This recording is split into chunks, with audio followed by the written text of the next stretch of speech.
नमस्कार, मी सतीश साळुंके आणि तुम्ही पाहत आहात अर्थातच सारांश. मंडळी, सारांश सारखं पॉडकास्ट चॅनल चालवणं आर्थिकदृष्ट्या कठीण.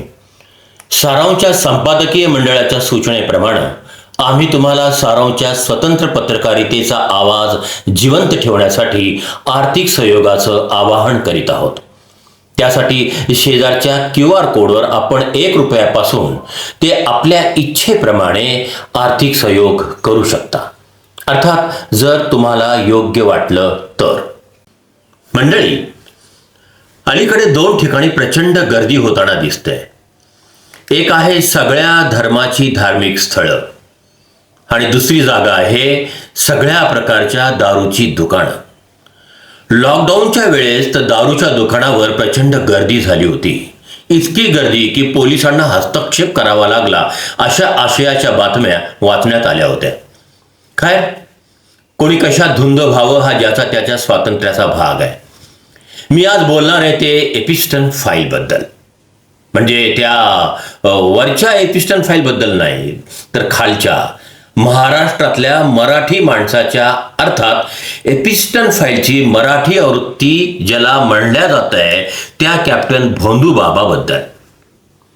भोंदू खरातच्या अनैतिक धंद्याचे कारनामे आता सगळ्या महाराष्ट्राला माहीत झालेले आहेतच. त्यात नव्याने बोलण्याचं काही कारण नाही, कारण सगळ्यांनी ते व्हिडिओ पाहून झालेले आहेत.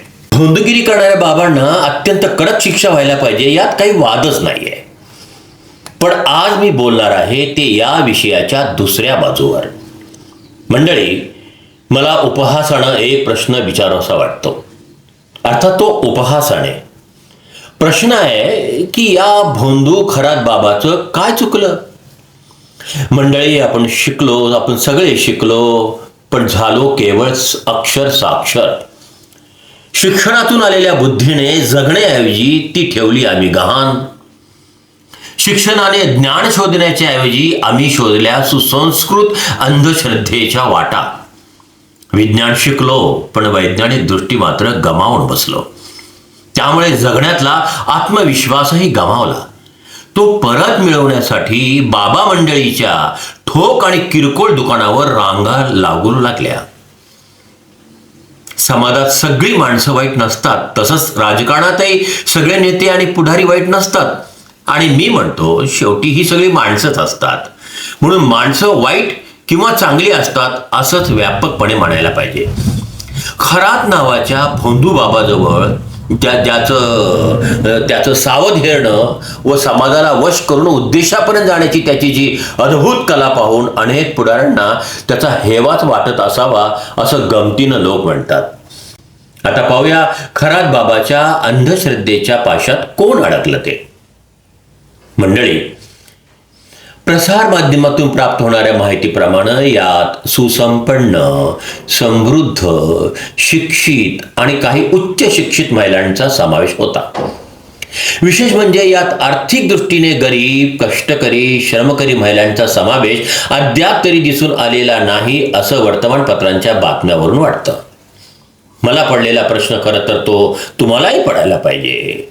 म्हणजे पडला असेलच की अंधश्रद्धा कोण जोपासतात, शिक्षित की अशिक्षित, गरीब की श्रीमंत. चला पुढे जाऊया.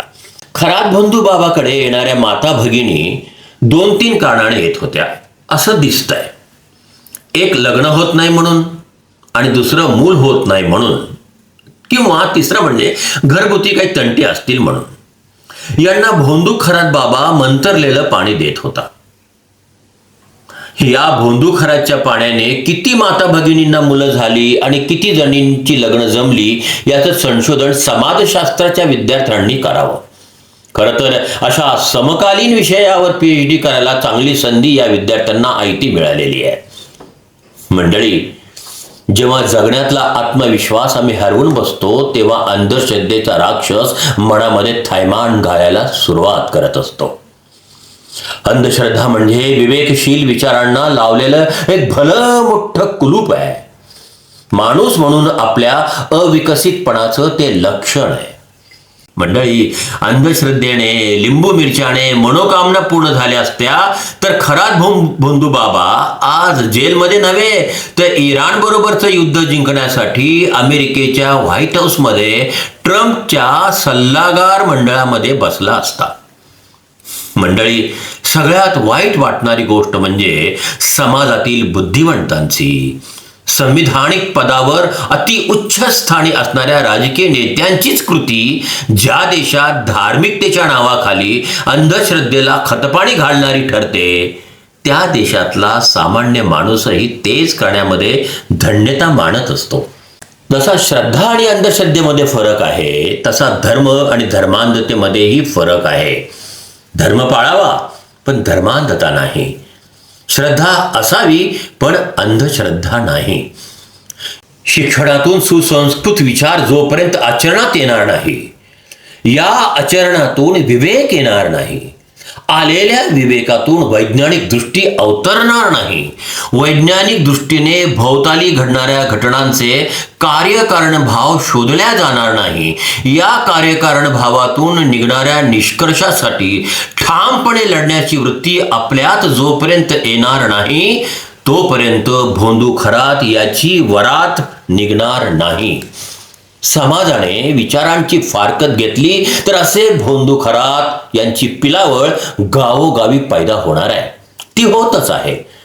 त्यात आमच्या आया बहिणी बळी पडतील. खरं तर त्या पडतच आहेत. अंधश्रद्धेला वेळीच मुठमाठी दिली नाही तर आपल्या गावातला खरात घुसेल घराघरात. म्हणून म्हणतो, अंधश्रद्धा घालवा, आया बहिणींची अब्रू वाचवा. हाच धडा या सगळ्या प्रकरणातनं महाराष्ट्रानं नव्हे तर देशानं घेतला पाहिजे. मंडळी, जसं की मी पूर्वी सांगितलं होतं की सारांशच्या स्वतंत्र पत्रकारितेचा आवाज बुलंद करण्यासाठी दिलेल्या QR कोडवर आपण आर्थिक सहयोग करू शकता. नमस्कार, मी सतीश साळुंखे आणि तुम्ही पाहत होता सारांश. जर हा व्हिडिओ तुम्ही फेसबुकवर पाहत असाल तर पेजला फॉलो करा, फ्रेंड व्हा, कॉमेंट्स करा आणि महत्त्वाचं म्हणजे शेअर करून ही माहिती सर्वदूर पोहोचवा. जर हा व्हिडिओ तुम्ही यूट्यूबवर पाहत असाल तर कृपया या चॅनलला सबस्क्राईब करा, शेअर करा, कॉमेंट्स करा. तर मंडळी, पुन्हा भेटूया महाराष्ट्राच्या सामाजिक राजकीय घडामोडीवर सडेतोड भाष्य करणाऱ्या सारांशमध्ये. तोपर्यंत राम राम, जय भीम, अस्सलाम वालेकुम. तुम्ही पहा आणि इतरांनाही पाहायला सांगा सारांश.